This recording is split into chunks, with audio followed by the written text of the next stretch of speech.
Well, good morning. How are you today? Good morning. Well, good afternoon here in old Yeah, London, but good morning to you. yes. How you doing? Wow, good.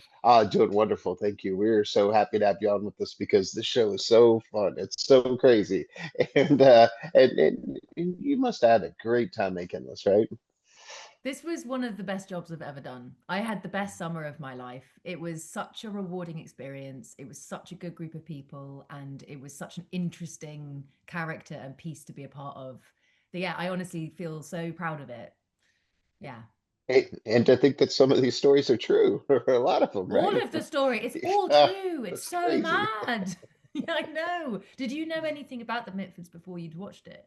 Not much, but when I started to look into it, I was like, oh my gosh, this is the the real thing because I know. you never know, and of course we don't hear as much about it over here, but I think we will now. Yeah, yeah, yeah, yeah. Yeah, and so did you hear a lot about this years before that you agreed to do this? It's quite strange because I think you're right in saying that obviously to Americans and Canadians it is a very new story. I think Jessica Mhm. ended up in America actually. Yeah. She married Hmm. an American, I think, in her life. But over here, it's quite mad. People either know absolutely everything about them or know Yeah. nothing. And it's a really interesting extreme. But I think, or people just know a really vague thing of like, wasn't one a fascist? And you're like, that's such a vague thing Yeah. to know. So that's why it feels quite exciting to make it. I mean, it's the first ever telling of them on screen, which I was also just so over excited about. So it's sort of been really nice to tell their story and to open up. I mean, most people I speak to are like, oh, I had to go down a Google dive the moment that Yeah. I started watching it. I was like, what the hell? And you realize, it's sometimes it's stranger than fiction because you can't quite believe it. But what our amazing writer did was she imagined how they might feel about those things. And I suppose similar to something like The Crown, which is a historical Mhm. drama based on truth, we get the privilege of, imagining what's behind the curtain and how these women would have, these siblings, fundamentally, how they would have really felt about their other siblings going this way, going that way. And, at its heart, it's a family drama, which I think is also why it's so appealing. Yeah. And of course, it looked like it was a whole lot of fun to film. Do you have some great memories from the set that you think you'll always take with you? Uh, well, the best day, and it's not going to be a surprise to you, Paul, Mhm. but the best Mhm. day was when I got to lie on a sun lounger all day long by the swimming Yeah. pool while we shot the Yeah. opening. I mean, it was just like the best day of my life because I was lying there and people kept being like, "Are you okay? Do you need anything?" And I was like, "What could I possibly need?" Like, I've got my water and I've got my sun lounger, I've got my SPF on. Um, so that was dreamy, and we sort of, in between filming, we would sit in the little tent and all share our lunch together, and it was really, really dreamy. And then my other highlight was when I can't wait to post. I'm going to post this, I think, on Instagram behind the scenes because I think it'll be quite funny. We were filming in the countryside at this big house one day, and most of us had a scene off because they were filming, I think, with mum and Hmm. dad. And so we were really hungry, and the Vanity Fair article had just come out, which was about our Oh, show. yeah. So I convinced one of the drivers to take us all in the car to a local Tesco's like supermarket to buy a Hmm. picnic. And so we all in our wigs got in our own clothes, not in our costume, got into a car.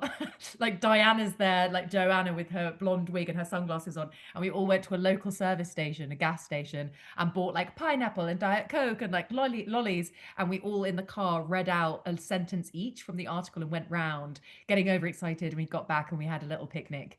And I think it's just very funny that Mitford's in the wild. Ah, that's amazing.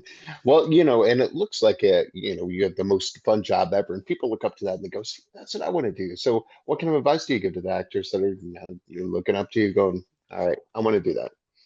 Well, it is. It looks really fun, and it is most of the time when you're actually working, but half the time you're not working. I mean, honestly, Yeah. if you think about it, you audition for 10 things, you get one, and you don't get nine. Mhm. So you have to be quite a well-rounded human being. I feel very grateful to have lots of other interests and lots of other things that keep me energized and keep me inspired.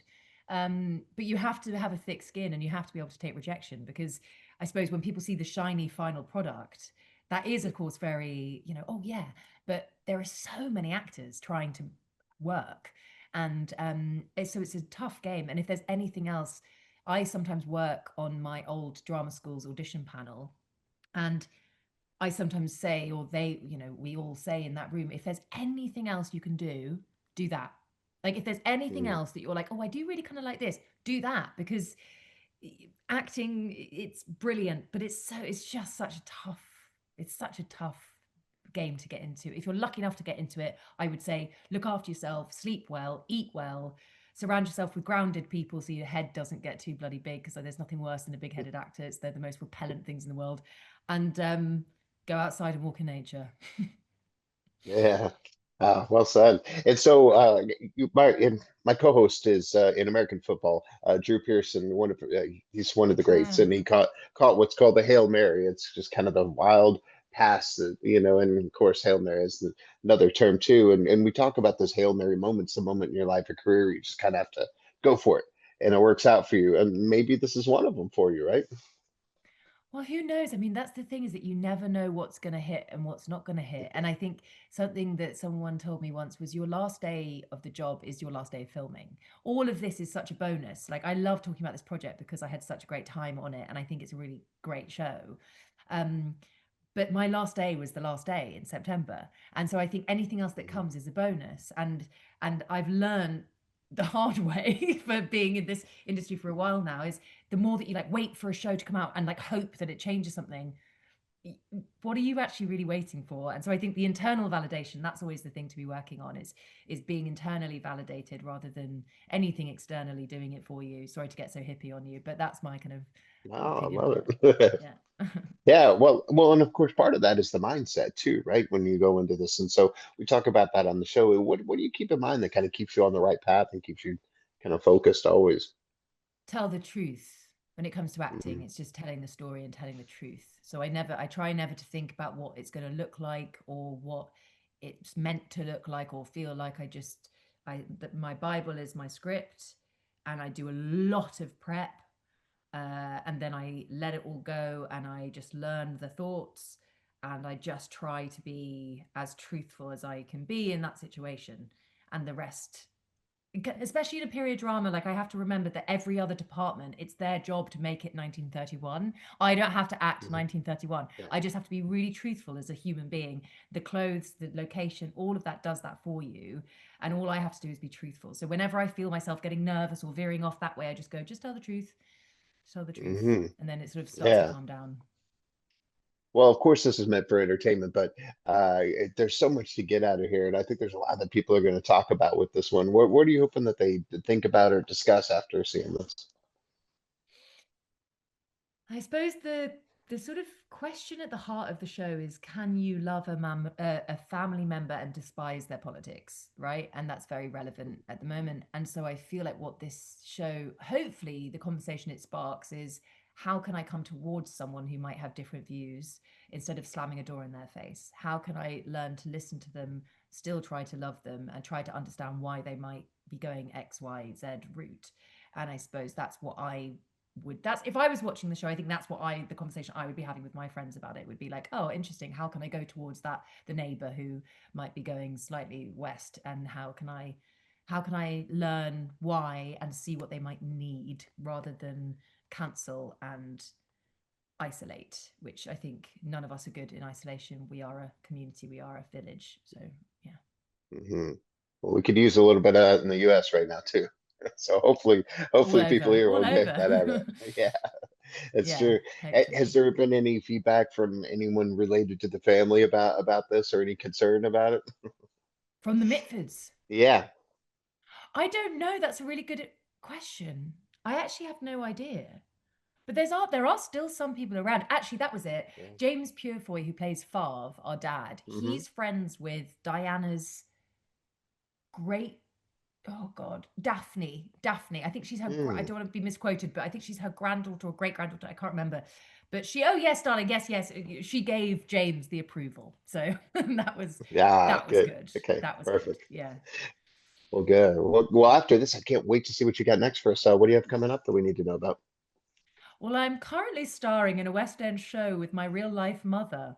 So me and my mum are Yes. doing a play at the Garrick Theatre in the West End, and it's, again, it's another play about sort of needing better opportunities for women. It's set in 1910. Mm. It's a George Bernard Shaw play, and me and my mum are very much sort of tearing chunks of meat out of each other on stage every night. So that's my main focus at the moment. And then I'm producing a few projects which I have in different levels of development. So they're sort of bubbling away. And I'm sure after the play I will have the brain space to swivel my Yeah. lens and get a little bit more into my producing side of things again, which is always a nice thing to dip in and out of in between acting jobs. So yeah. And season 2 of Outrageous, that's Yeah. what we're really hoping for. Yes, If we say absolutely. it enough, it might happen. Yeah. Hey, we're looking forward to it. And so Yeah, what a cool thing to be able to be able to do this not only for a living but to be able to make it a family thing and yeah, this is the greatest job ever, right? it really is. I feel very Yeah. lucky. Yeah, I Full do. circle. Oh, that's Yeah. wonderful. Well, hey, well, thank you so much for your time today and the great Oh, answers and congratulations on everything. We tell everyone to check out the show and look forward to talking to you again soon. thank you, Paul. What a lovely Okay. interview. Thanks so much. Yes, thank you Bye. so much. Appreciate you. Bye bye.